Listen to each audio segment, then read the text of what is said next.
Mission that we have is to prevent a militant Islamic regime from meeting up with nuclear weapons or from nuclear weapons meeting up with a militant Islamic regime. The first is called Iran, the second is called Pakistan. وہ تو نیتن خود کہہ رہا ہے کہ ایران کے بعد پاکستان ہے، اس میں تو شک ہی نہیں۔ ریلا آہستہ آہستہ پھر کیا پاکستان کی طرف بھی رخ کرے گا، اور پاکستان اسی لیے رابطے کر رہا ہے، ایران کو اپنی حمایت کا یقین دلا رہا ہے۔ اب دیکھیں اب نریندر مودی کی آپ نے ٹویٹ دیکھی ہوگی، خیر بھارت اور نیتن یاہو، نریندر مودی تو میرے خیال سے بالکل وہ بچھڑے ہوئے بھائی لگتے ہیں۔ پاکستان نیکسٹ ٹارگٹ ہے اسرائیل کا؟ خدا نہ خواستہ ایران کو پرماننٹلی ایٹامک صلاحیت سے محروم کر دیا گیا جتنی اس کے پاس ہے، تو پھر یہ ہمارے لیے بھی ایک وارننگ سائن ہے، پھر وہ ہمیں بھی نہیں چھوڑیں گے۔ اس نے ایران کے بعد پاکستان کا کہا ہے نا کہ ایران کے بعد پاکستان ہی ہے۔ دوسری جگہ وہ کہتے ہیں کہ why did Osama feel safe in Pakistan?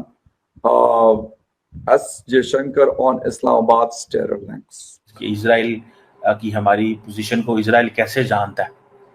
اسرائیل ہماری پوزیشن کو جانتا ہے، اسرائیل کو ہماری آفیشیل پوزیشن کا پتہ ہے، اسرائیل کے ساتھ جو ممالک رابطے میں رہتے ہیں، ہم تو رابطے میں نہیں رہتے ڈائریکٹ ان کے ساتھ، لیکن جو ممالک رابطے میں رہتے ہیں اسرائیل کے ساتھ، جو ممالک امریکہ سمیت اسرائیل کے بہت قریب ہیں، ان کو پاکستان کی پوزیشن کا پتہ ہے کہ what does پاکستان۔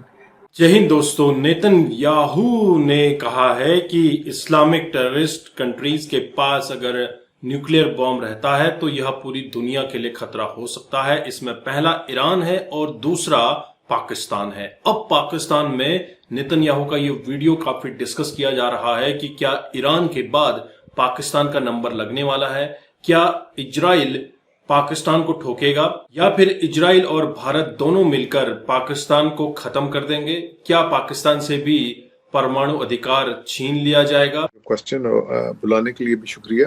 دیکھیں، اول تو بات یہ ہے کہ ہاں بالکل جنگیں جون سی وہ کسی مسئلے کا حل نہیں ہے، لیکن جیسے کہ کہا گیا کہ وہ سیاسی اسٹریٹجی کے فیلئر بھی ہیں، لیکن ایٹ دا سیم ٹائم جو جنگ مودی صاحب نے ہم پہ مسلط کی اور جو اب نتن یاہو نے ایران پہ مسلط کی ہے، یہ دو پاگل جنونیوں کی جنگ ہے جو انہوں نے مسلط کی ہے۔ اسرائیل کے بارے میں کسی کو کوئی شبہ نہیں ہونا چاہیے کہ اسرائیل اور ان کی سوسائٹی کا ایک بہت بڑا سیکشن وہ صہیونی زائونسٹ ایکسٹریمسٹ ہے، اور مطلب اس وقت اگر آپ دنیا میں کہیں چلے جائیں اور آپ یہاں کے ویسٹ کے سیکولر حلقوں میں، عام انٹیلیجنسیا میں، یونیورسٹیز میں، کہیں پہ آپ خدا کا نام لے کے بات کرنے کی کوشش کریں نا تو لوگ پاگلوں کی طرح پہ ہنستے ہیں، مذاق اڑاتے ہیں، یعنی خدا is not done any longer, God is not done, God is dead as Nietzsche said in West. لیکن یہ ایک عجیب لوگ ہیں، ایک کلٹ ہے کہ جی ہمیں خدا نے 2000 سال پہلے یہ زمین پرومس کی تھی اور یہ زمین ہماری ہے، اور اب 2000 سال سے جو وہاں رہ رہا ہے ہم یہاں آ گئے۔ حالانکہ موسٹلی ان میں سے ہیں بھی کالونیل سیٹلرز جن کی نسلوں کا بھی کوئی تعلق نہیں ہے یہاں سے، یعنی جو مطلب جن کے جو رنگ اور جینز کے لحاظ سے بھی، حالانکہ دعوے یہی کرتے ہیں کہ ہم ہیں۔ خیر اینی وے، لیکن بات یہ ہے کہ انتہائی پاکستان جو ہے وہ نیکسٹ ٹارگٹ ہے۔ کیا اسرائیل پاکستان پہ حملہ کرے گا؟ اسرائیل پاکستان پہ کیوں حملہ کرے گا؟ یہ سوال ہے جس کو بہت زیادہ، وہ جسے کہتے ہیں نا، یہ ٹاک آف دا ٹاؤن ہے۔ دیکھیں، کیا پاکستان نے اسرائیل کے نیشنل انٹرسٹ کو ہارم کیا ہے؟ یہ ایک سوال ہے، یہ ایک کوشچن ہے جس کو بہت زیادہ ڈسکس کیا جا رہا ہے۔ کیا پاکستان نے اسرائیل کے نیشنل انٹرسٹ کو ہارم کیا ہے؟ کیا اسرائیل کا جو نیشنل انٹرسٹ ہے، فار ایگزامپل اس کی سیفٹی، سیکیورٹی، اس کا پاکستان میں تو اس نے کچھ نہیں کیا، تو پھر کیا ایسی چیز ہے جس کے اوپر بات کی جا رہی ہے؟ خواجہ آصف کی یہ سٹیٹمنٹ ہے کل کی، اور خواجہ صاحب جو ہیں he does not represent the national security, he is a defense minister but he does not represent the national security establishment کا جو perspective ہے۔ he is a politician، تو یہ پولیٹیشین اکثر پاپولسٹ نعرے لگاتے ہیں، وہ کہتے ہیں ہم بوڑھے ہو گئے ہیں، ہم نے کیا کرنا ہے، ہم اپنے دل کی بات کرنا چاہتے ہیں, ہم اپنے دل کے حساب سے رہنا چاہتے ہیں, جو ہمیں دل کہتا ہے ہم وہ کہیں گے. ہم کیوں دل میں اپنے باتیں رکھیں, ہم وہی کہیں گے جو ہمیں اچھا لگتا ہے. لیکن پاکستان کو ڈریگ کیا جا سکتا ہے.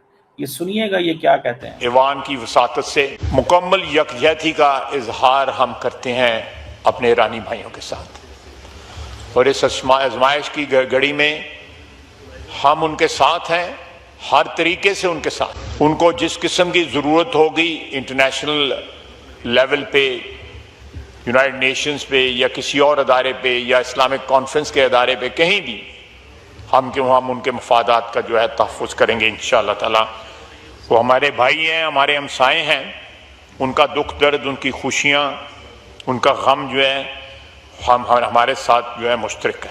وہ کہہ رہے ہیں کہ انٹرنیشنل انسٹیٹیوشنز میں ضرورت پڑے گی تو ہم ہیلپ کریں گے.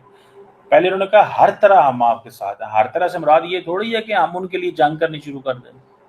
ایران کی جنگ اپنے لیے, دیکھیں ایران نے جو جنگ شروع کی ہے وہ پاکستان کے مفاد کے لیے تو نہیں کی, اپنے مفاد کے لیے کی ہے نا. جو ایران کی گورنمنٹ ہے وہاں پہ وہ کیا کر رہی ہے وہاں پہ, وہ پچھلے 50 سالوں سے اس کا کیا موقف ہے. پچھلے 50 سالوں سے ایران کی گورنمنٹ کا کیا موقف ہے. اگر اس کو تھوڑا سٹڈی کر لیں, ہم ایران کی گورنمنٹ کے موقف کو سٹڈی کر لیں تو پچھلے 50 سالوں میں کیا موقف ہے ایران. ایران کا جو موقف ہے وہ پاکستان سے نہیں ملتا. پاکستان سے تعلق ہونا اور چیز ہے, موقف کا ایک ہونا اور چیز ہے. اس چیز کو تھوڑا سا اس میں ڈفرینسیشن کرنے کی ضرورت ہے. اسرائیل جو کر رہا ہے, اسرائیل اپنے مفاد میں کر رہا ہے, ہمارا اس سے کوئی لینا دینا نہیں ہے. ہمیں اپنا دفاع کرنا آتا ہے. ہم نے یہ جو 7 مئی سے لے کے 10 مئی تک جنگ بھارت اور پاکستان کی ہوئی تھی, ہم نے بتا دیا ہے کہ ہمیں اپنا دفاع کرنا آتا ہے. ہاں, عرب ورلڈ میں کون سا ملک کہاں پہ کھڑا کیا کر رہا ہے یہ ہمارا اس میں کوئی انٹرسٹ نہیں ہے. دوستو, آج گلف اور مڈل ایسٹ کی کنٹریز بہت خوش ہیں جس طرح سے ایران نے پوری اس ریجن کو ڈیسٹیبلائز کرنے کی کوشش کی. سعودی عرب کی بات کریں, جارڈن کی بات کریں, لیبنان کی بات کریں, آپ سیریا کی بات کریں, ہر ایک جگہ آپ کو ڈسٹربنس دیکھنے کو ملے گا, اور یہ سب فنڈڈ بائی ایران ہے. ایران کے پاس پیسہ ہے, اکوت تیل کا پیسہ آتا ہے, تو کہیں نہ کہیں اس کا استعمال وہ دوسری کنٹریز کو ڈیسٹیبلائز کرنے میں لگاتا ہے. پاکستان کو بھی سپورٹ کرتا ہے, لیکن پاکستان یہاں پر اس کے فیور میں کھڑا نہیں ہوا. جبکہ ایران کے آرمی آفیسر کہہ رہے ہیں کہ اگر اسرائیل ایران پر پرمانو حملہ کرتا ہے تو پاکستان اسرائیل پر پرمانو حملہ کر دے گا. لیکن اس پر پاکستان نے پوری کنی کاٹ لی ہے. انہوں نے کہا کہ ہمارے صرف ڈپلومیٹک ریلیشن ہیں, لیکن پاکستان کو ڈر ستا رہا ہے کہ اگر اسرائیل نے ایران کو پرمانو بم بنانے سے روک لیا تو کہیں نہ کہیں اگلا قدم اسرائیل کا پاکستان کی طرف آ رہا ہے, اور اس میں نریندر مودی نیتن یاہو کا ساتھ دیں گے. نو ڈاؤٹ ابھی بھی بھارت اسرائیل کے ساتھ ہی کھڑا ہے اور ہمیشہ کھڑا رہے گا. دوستی ہمیشہ برقرار رہے گی. تو پاکستان میں یہ جو ڈر بنا ہوا ہے یہ بنا رہنا چاہیے. یہ ڈر اچھا لگتا ہے.